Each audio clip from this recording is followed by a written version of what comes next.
Hi! இன்னைக்கு கிரிஸ்பியா வழவழப்பே இல்லாம, ரொம்ப ஈஸியா இந்த சேப்பங்கிழங்கு வறுவல் எப்படி செய்றதுன்னு பார்க்கலாம். அதுக்கு இன்னைக்கு நான் 300 கிராம் சேப்பங்கிழங்கு எடுத்திருக்கேன். இதில நெறைய மண்ணு இருக்கும். நல்லா 2, 3 டைம் வாஷ் பண்ணிட்டு, 1 கிளாஸ் தண்ணி வச்சு குக்கர்ல ஒரே 1 விசில் விட்டு எடுத்துக்கோங்க. இது நல்லா ஆற வச்சுட்டு, இப்ப இதில இருக்க தோலெல்லாம் நல்லா உரிச்சு எடுத்துக்கலாம். இது வந்து ரவுண்ட் ரவுண்ட் ஷேப்க்கு இந்த மாரி கட் பண்ணி எடுத்துக்கோங்க. இப்போ நம்ம ஒரு கடாயில் 2 டேபிள் ஸ்பூன் ஆயில் சேர்த்துக்கலாம். கொஞ்சமாக கடுகு, 1/4 ஸ்பூன் மஞ்சள் தூள் சேர்த்துக்கோங்க, 1 ஸ்பூன் மிளகாய் தூள், 1/2 ஸ்பூன் தனியாத்தூள், 1/4 ஸ்பூன் சீரகத்தூள் சேர்த்துக்கோங்க. இப்போ உங்களுக்கு வேணும்னா 1/2 ஸ்பூன் இஞ்சி பூண்டு பேஸ்ட்டும் சேர்த்துக்கலாம். நான் இன்னைக்கு சேர்க்கல.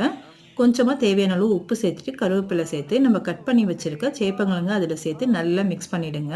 மசாலாவில் நல்லா மிக்ஸ் ஆனதுக்கப்புறம் நம்ம ஸ்லோ ஃப்ளேமில் வச்சு 7லேருந்து 10 மினிட்ஸ் குக் பண்ணோன்னா சூப்பரான சேப்பங்கிழங்கு ரோஸ்ட் ரெடி. வீடியோ பிடிச்சிருந்தா லைக் அண்ட் சப்ஸ்கிரைப் பண்ணுங்கள். நெக்ஸ்ட் வீடியோவில் பார்க்கலாம். பாய்.